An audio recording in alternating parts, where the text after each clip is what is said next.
The raven flew through a sky heavy with grey clouds, carrying a letter that could change the fate of the Seven Kingdoms. It was a letter that Lord Eddard Stark, the newly appointed Hand of the King, had written with shaking hands and a heavy heart. It was honest, dangerous, and filled with truth. In it, he had told King Robert Baratheon the real parentage of Queen Cersei's children. Not his, not Baratheon's, but Lannisters, born of incest between Cersei and her brother Jaime. In the world we know, Robert never read it in time, but this time he did. Robert sat alone in his chambers, the letter clenched in his fat, calloused hands. His face was pale, his eyes wide with disbelief. Then, slowly, the disbelief turned into rage. Not the drunken, loud rage he was known for, but something colder, controlled, dangerous. He didn't scream. He didn't throw his wine cup across the room. Instead, he read the letter again and again and again, until the candle beside him burned low and the halls of the Red Keep grew silent. Only then did he stand and call for Sir Barristan Selmy. "Tell Lord Stark to meet me in the small council chamber, now, and fetch Varys and Stannis too," he said grimly. By the time Ned arrived, Robert was already seated at the table, sober for once. His face looked like a man who had just buried someone. Varys stood in a corner, quiet and watchful. Stannis had just arrived from Dragonstone, called urgently by Raven. He looked tired, suspicious, and already angry. Robert looked up at his old friend. "Is it true, Ned?" he asked, his voice low. Ned nodded. "Yes, Your Grace. I confirmed it myself. Joffrey, Tommen, Myrcella. They are not your children." Silence fell. Stannis's jaw tightened. Varys blinked once as if not surprised. Robert slammed his fist on the table, but it wasn't wild, it was focused. "7 hells," he muttered. "I've been living a lie, sleeping beside a snake." "You must act quickly," Ned said. "Before she moves first, send her away, remove the children, place Stannis as your heir. It is the lawful way." Robert looked at Stannis, who stood taller now, pride swelling in his chest. "And you, brother? What say you?" "I say I've always been your true heir, not some golden-haired bastard pretending to be a lion cub." Robert almost smirked. "Almost. Then we do it. We end the lie." That night, King Robert gave orders no one expected. Jaime Lannister was quietly arrested by the King's Guard while drunk in his chamber. Cersei was summoned to the throne room at dawn. She came in draped in Lannister red, her face calm but cold. But when she saw Jaime in chains beside the Iron Throne, her calm shattered. "What is this madness?" she hissed. Robert stood before her, and for the first time in years there was no love or even hate in his eyes, only betrayal. "I know, Cersei," he said simply. Cersei's lips trembled. "Know what? About you. About you. About Jaime. About the lies. Joffrey is not mine. None of them are." Her eyes widened. For the first time, the proud queen looked small. "You have no proof." "I don't need proof. I don't need proof. I have Ned. I have the gods. And I have your brother's face when we caught him." Jaime didn't deny it. He simply looked away.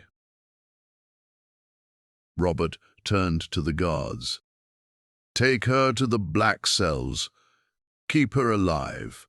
For now." Cersei screamed, cursed him, spat. "You fool!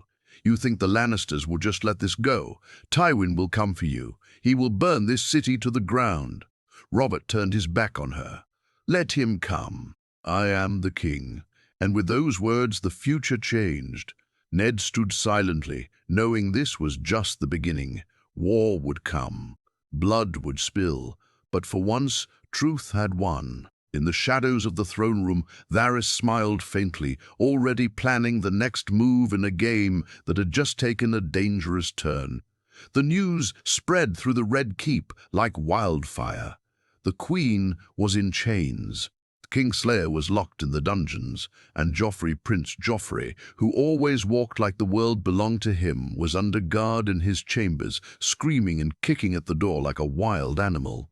The Lannisters were silent for now, but everyone knew they wouldn't stay silent for long.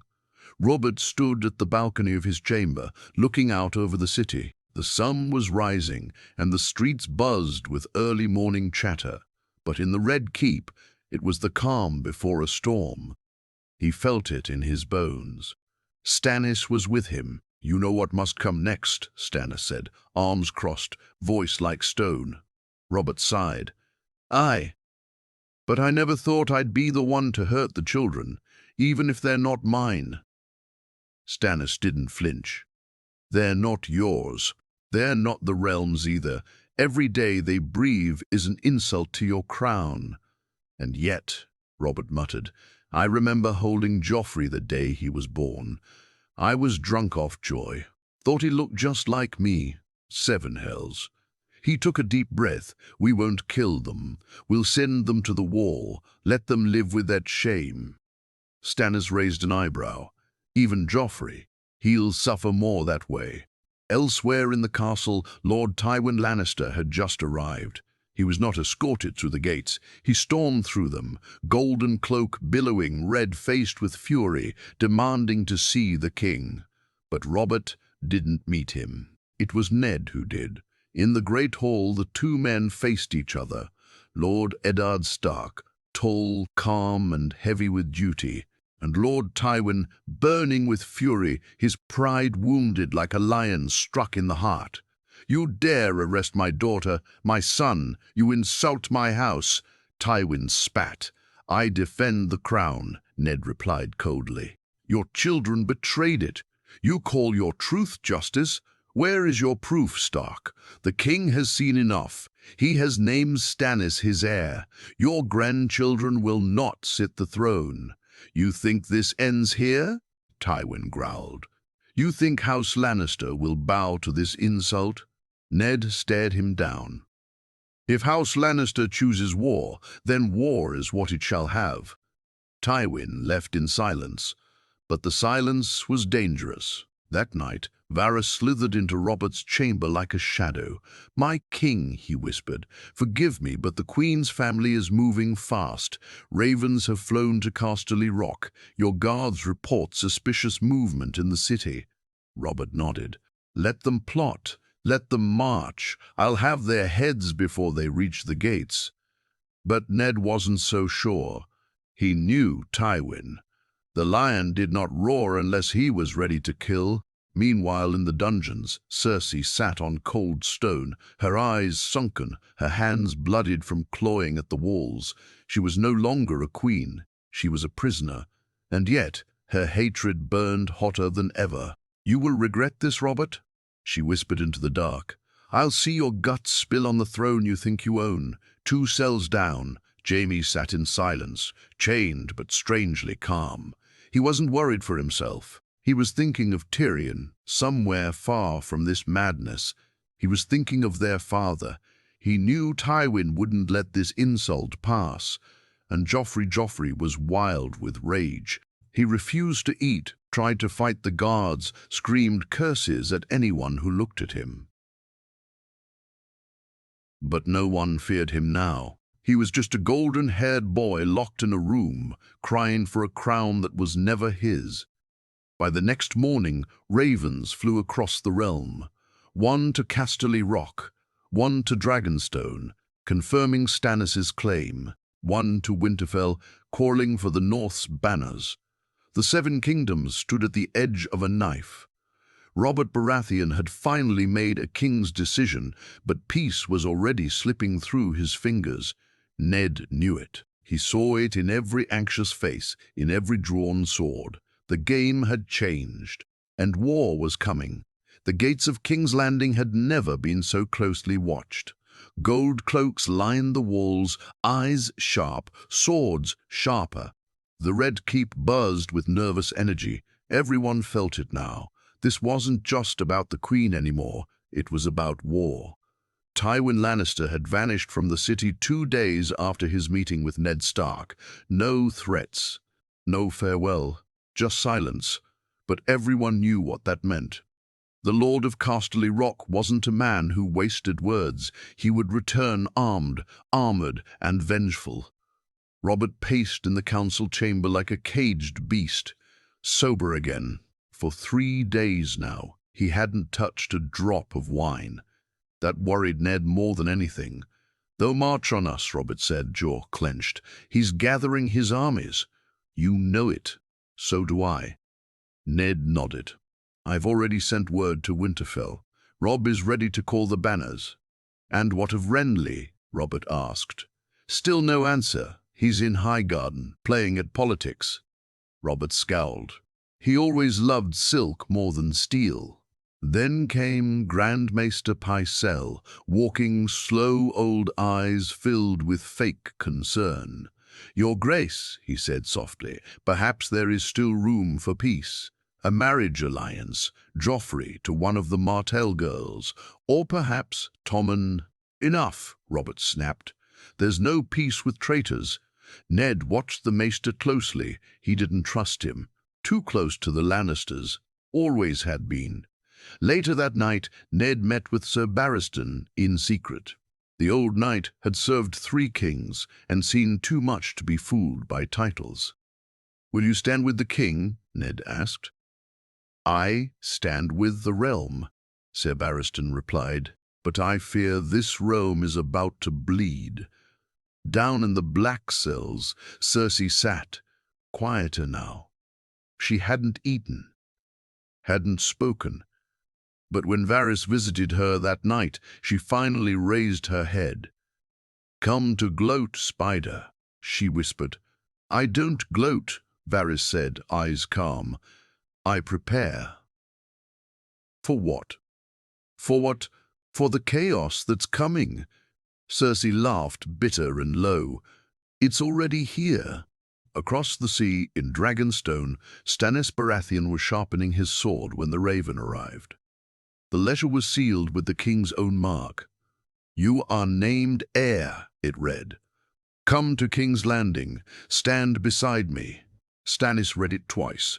Then, without a word, he summoned his fleet. But another Raven had flown east, to a man who hadn't set foot in Westeros for years, a man with silver hair and dragon's blood, to Viserys Targaryen, sent by Varys in secret. "The lions fight the stags. The realm burns. Come now and take back what was stolen." Varys wasn't loyal to Baratheons or Lannisters. He was loyal to the realm, and he saw the perfect storm forming. Meanwhile, Tywin Lannister's army began to move. 30,000 men, gold and red banners flying, marched out of Casterly Rock like a river of fire. At the front rode Sir Gregor Clegane, the Mountain, a beast in armor, his sword always thirsty. Tywin's message was clear: "Give me my daughter, or give me war." In King's Landing, Robert stood on the battlements, looking out over the city. "We should have killed them all," he muttered.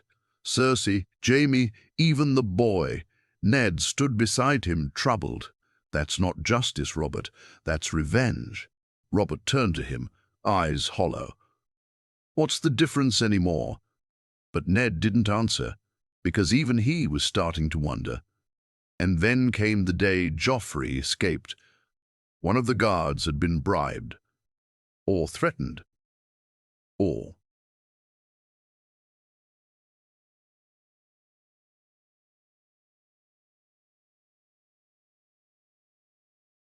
Though, when they opened his chamber, it was empty.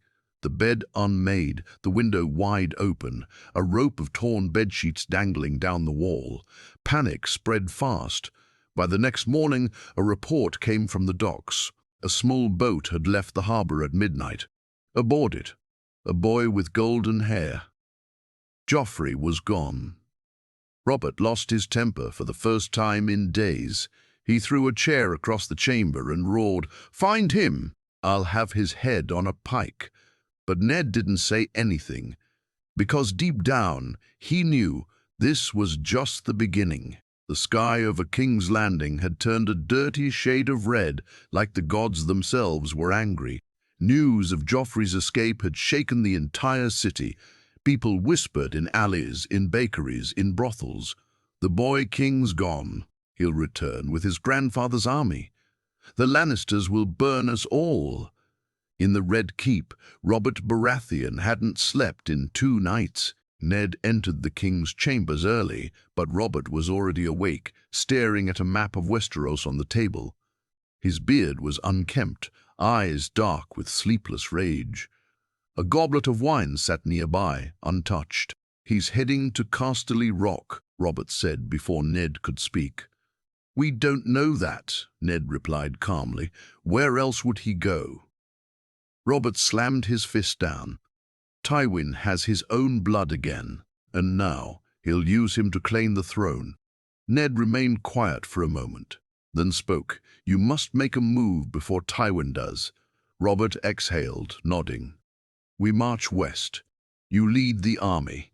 I'll stay here and keep the city strong." But Ned hesitated. "And what of Stannis? He arrives in 3 days. He'll sit the Iron Throne while I'm gone. It's time the realm sees the true heir." As Robert spoke, ravens flew from every corner of the Red Keep. War orders, warnings, demands. One was sent to the Vale, begging Lisa Arryn to honor her late husband's name and send soldiers, another to Riverrun, another to Dorne. Robert was no longer pretending peace was possible. War had begun. Meanwhile, in the gold-drenched halls of Casterly Rock, Tywin Lannister received a visitor. Joffrey. He knelt before his grandfather, bruised, tired, but eyes still burning with arrogance. "I want the throne," he said. Tywin's face didn't move. "You lost it. They arrested my mother. They put my father in chains. They locked me like a dog." "You are a child who let himself get caught," Tywin said coldly. "But now you are a weapon." Joffrey frowned. "What does that mean?" "It means I will use your name to break the Starks and destroy the Baratheons." "But I'm the king." Tywin finally looked at him. "No, you are my grandson, and you will do exactly as I say, or I'll let the Starks have you back." Joffrey went silent. Back in King's Landing, things were getting worse. The streets were full of unrest. Food was running short. The gold cloaks were overwhelmed. People blamed the royals, the nobles, the war. Angry mobs shouted in the streets. Cersei was still in the dungeons, but her silence was over. She began whispering to guards, promising gold, power, secrets. One by one, they started listening. Varys came to Ned that evening. His face was grim. "She's building something down there," he said. "Not with weapons, with words." "Then remove her," Ned said. "I can't." Robert forbade it, said she must stand trial. Ned sighed. Even in war, Robert held on to honor like a fool, gripping a broken sword. And then came the next blow. Jaime Lannister escaped. It happened during a stormy night when thunder masked the sound of a murdered guard's body hitting the floor. Jaime disappeared into the sewers, vanishing beneath the city. When Robert heard, he nearly tore the throne room apart. "I should have killed them both when I had the chance," he roared. But it was too late. The lion cubs had escaped their cages, and the lion himself, Tywin, was almost at their door. 2 days later, scouts returned with news. Lord Tywin's army is less than a week away, 40,000 strong, and they have the boy with them. Robert stared at the fire burning in the hearth. "They bring my shame to my doorstep," he muttered. Ned stepped forward. "Let me ride. Let me meet them before they reach the capital. We can end this before blood spills here." Robert looked at his oldest friend, then nodded. "Go. And if you can't stop them," he didn't finish the sentence.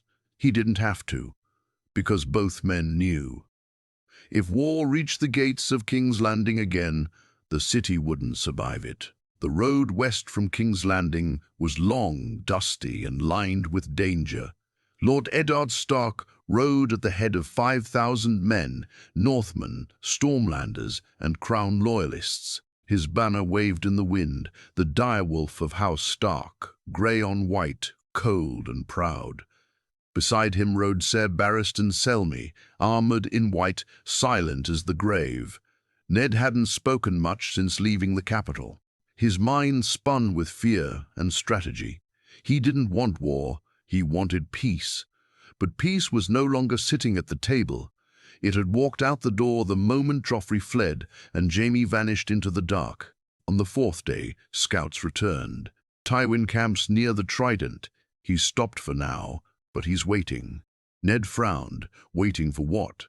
The scout hesitated. For reinforcements or a message. Ned felt it then. Tywin was daring them to strike first.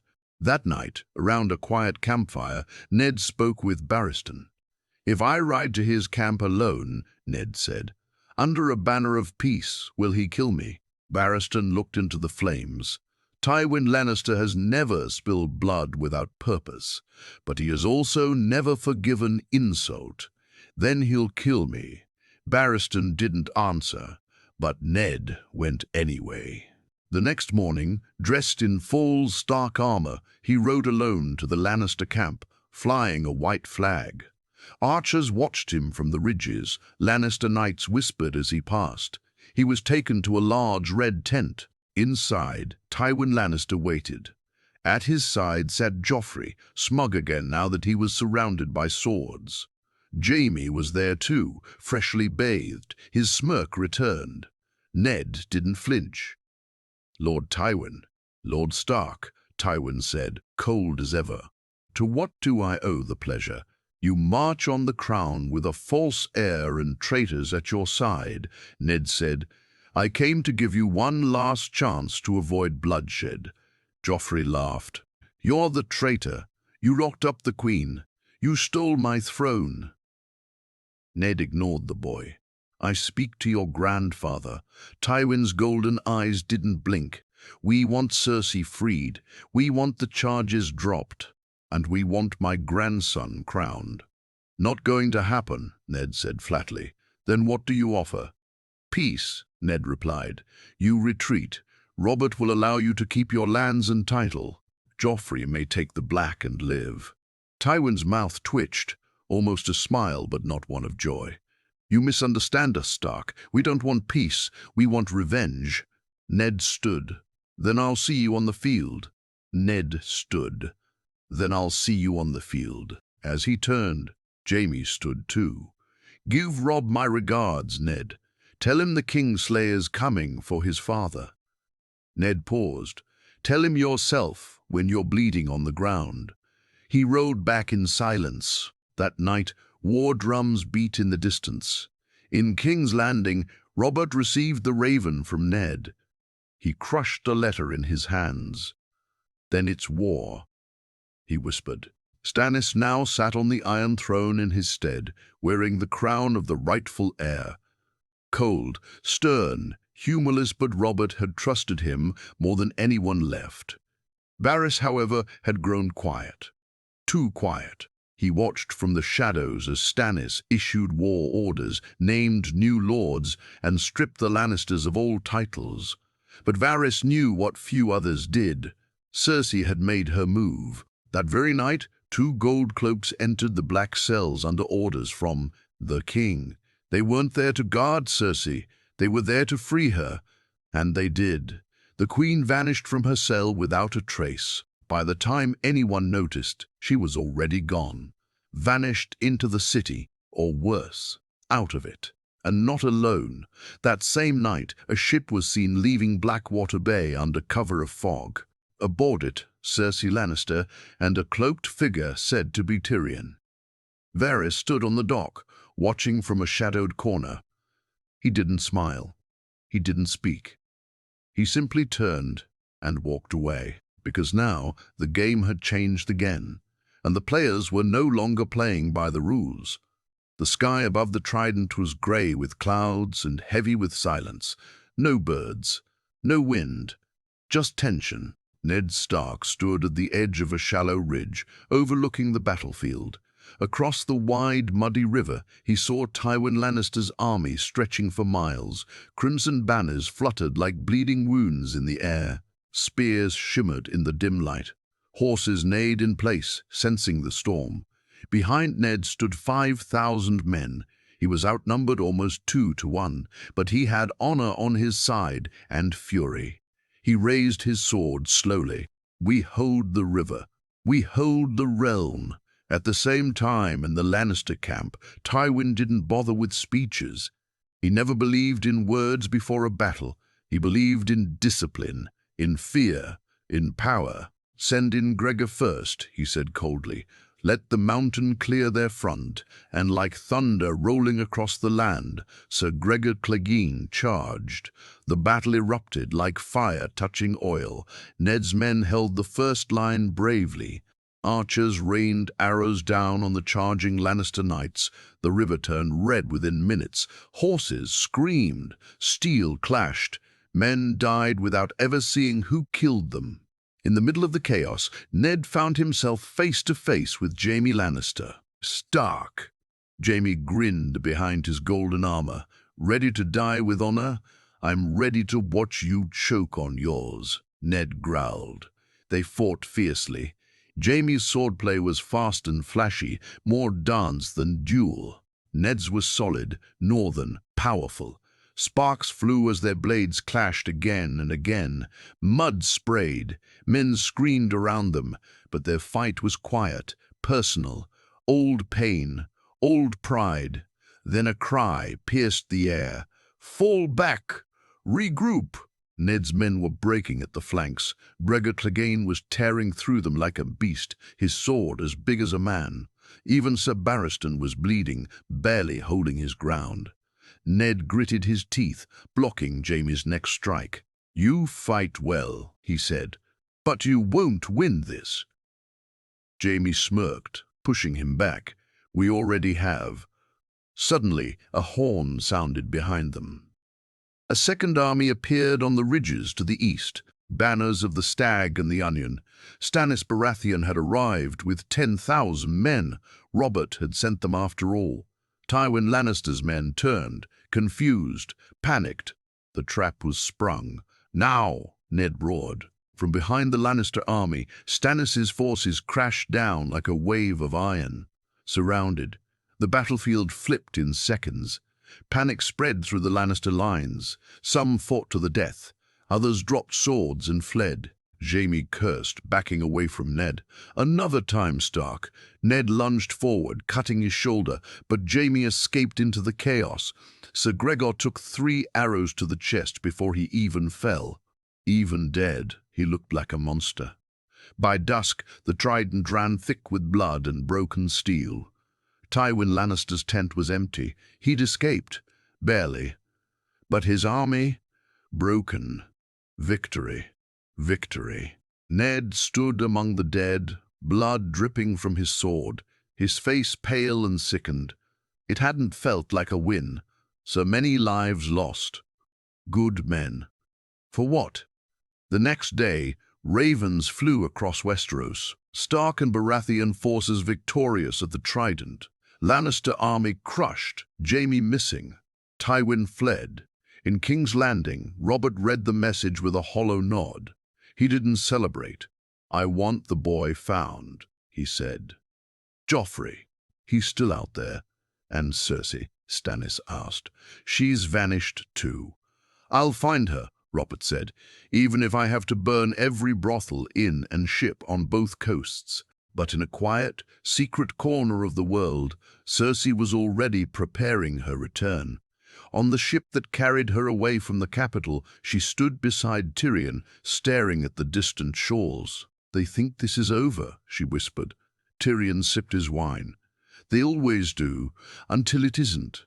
I'll take back everything they stole from me," she said. "And this time, I won't wait.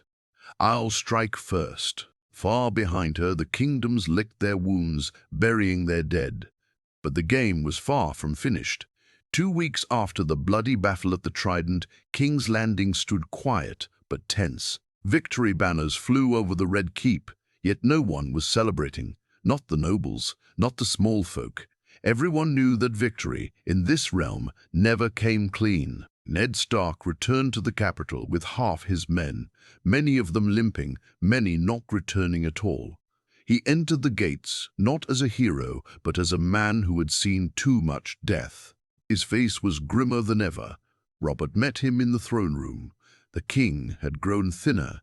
His crown no longer fit snugly. It rested awkwardly on his head like a joke that no one dared laugh at.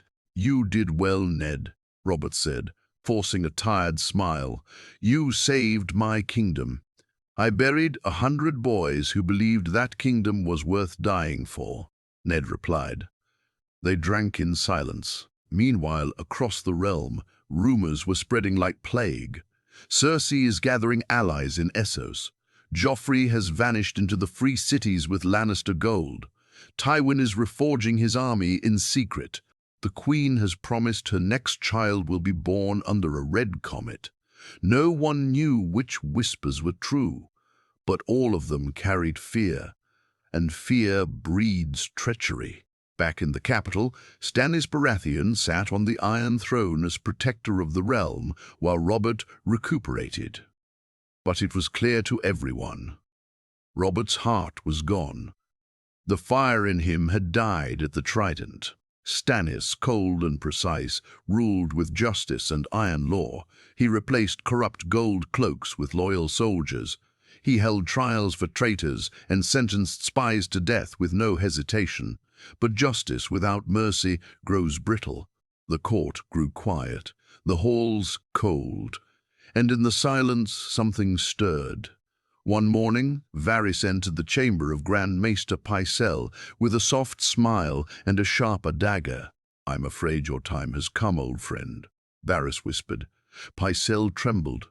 "I've always served the realm." "No," Varys said. "You served yourself and the lions. A single cut, no screams, no blood on the carpet. Just another piece off the board." But even Varys couldn't see what came next. In the dead of night, a small ship arrived in the Blackwater Bay under false colors. Disguised, paid for in gold, guarded by sellswords. Aboard it, Sandor Clegane, the Hound, and at his side, a young man with golden hair dressed as a common boy, but with eyes full of rage. Joffrey Baratheon. He had returned. But not to beg, not to kneel, to strike. By sunrise, 3 men were dead in the Red Keep. The 4th was the first to recognize Joffrey's face, and he didn't live long enough to tell anyone. Varys learned of the infiltration an hour too late. Joffrey had vanished again, slipping into the slums of Flea Bottom, protected by gold and killers. Building something in the shadows.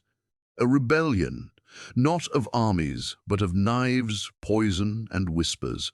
A war from the gutters. Robert's health grew worse. His drinking returned, his eyes hollowed. He spoke less and less, and when he did, it was often of Lyanna. "Maybe the realm wasn't mine to begin with," he said one night to Ned, barely conscious. "Maybe I was just the hammer, never the hand." Ned, still loyal, still trying to hold the realm together, didn't answer. But he knew Robert was right. 1 week later, the bells rang through the city. King Robert Baratheon was dead. Some said it was his liver. Some whispered poison. Ned stood at the foot of his old friend's bed, jaw clenched, fists shaking. He'd fought for Robert, lied for him, killed for him. And now the realm was his burden to carry. Stannis was crowned the next morning. The ceremony was cold. Few cheered. And far below, in the sewers beneath the city, Joffrey listened. A single torch flickered in the darkness beside him. He turned to the sellsword at his side and whispered, "It's my throne. They stole it. And I'll take it back with fire, or I'll watch this whole city burn." It began with whispers. In the streets of Flea Bottom, beggars talked of a golden prince walking among them. In taverns, mercenaries passed around coin marked with a lion's head.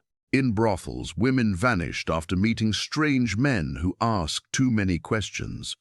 The Red Keep was calm but too calm, like a man breathing steady before he pulls the blade. Lord Eddard Stark sat in the small council chamber, the weight of the kingdom hanging from his shoulders like a frozen chain. He'd survived war, betrayal, and Robert's death, but he could feel the storm pressing against the walls. "The boy is here," Varys said quietly. "Joffrey. Alive." "How do you know?" Ned asked, his voice tired. "There have been sightings, bribes, dead men in alleys, and this," he tossed a pin onto the table, a lion's head carved into the metal, the hand of the king brooch worn once by Tywin Lannister himself. "They're making their move," Varys whispered. From below, Ned looked across the table. Stannis was there, dressed in black and steel, grim, unmoved. "Then we root them out," Stannis said. "Street by street, sewer by sewer, burn the rats alive." Ned frowned. "This city is filled with innocents." "They're not all innocent," Stannis muttered, "and justice doesn't wait for peace." That night, the hunt began. Gold cloaks swarmed the alleys and cellars. Fires broke out across the capital. Screams echoed in the narrow streets. Joffrey's rebels fought dirty, knives in the dark, poisoned bread. Even a failed attempt to kill Stannis in his sleep. But the worst blow came at dawn. The Sept of Baelor blown apart by wildfire. 300 dead. Smoke swallowed the sky. Ash rained down like snow. The bells rang, not for prayer, but for mourning. Ned stood among the rubble, jaw clenched in horror. "This is no rebellion," he muttered. "It's madness." The hound was spotted near the blast, limping away, half burned, but alive. He had set the fire himself, but not alone. Joffrey had helped him carry the barrels.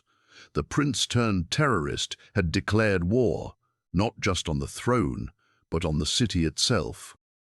Stannis ordered his head. Ned gave him something colder. "Bring him in alive." 3 nights later they did. Sandor Clegane was dragged through the Red Keep, chained and burned, cursing the guards with every step. He spat at the foot of the throne, where Stannis waited. "I want the boy," Stannis said. The hound laughed. "He's already won. You just don't see it yet." "What do you mean?" Ned asked, stepping forward. The hound raised his scorched face. "You think this kingdom belongs to you. It belongs to blood, to fear, and no one knows fear like Joffrey." Then he grinned through bloody teeth. "And no one knows where he is." They hanged Sandor Clegane that evening, in the courtyard of the Red Keep. It didn't stop the fires. It didn't stop the killings. It didn't stop Joffrey. A week passed, then another, and one morning a body was found hanging from the city walls, said Davos Seaworth. The Onion Knight, Stannis' most loyal man. His tongue was cut out, a lion carved into his chest. That was the last straw. Stannis ordered a purge. The city burned. For days, flames danced across King's Landing. Dozens were executed, hundreds locked away, the sewers flooded with blood and smoke. And then, just when it seemed the chaos had reached its peak, he returned. Joffrey. He walked straight into the throne room during the night.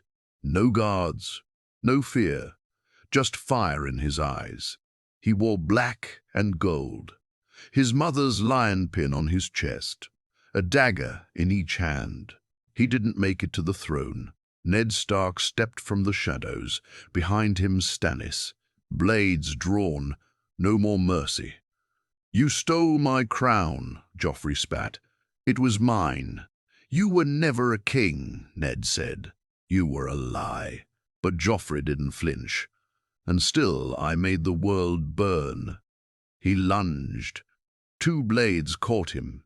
One from Ned, one from Stannis.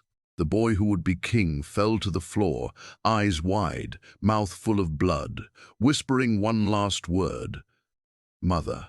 And just like that, peace returned. But it was not a clean peace. King's Landing never truly healed. The ashes remained, the people feared the throne, and the Iron Crown passed from bloodied hand to bloodied hand, heavier with each passing year.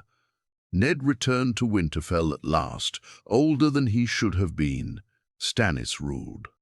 Just, cold, feared, and somewhere across the narrow sea, Cersei Lannister held a newborn child in her arms, a girl, with golden hair and wildfire in her eyes. The game never truly ends, it only waits.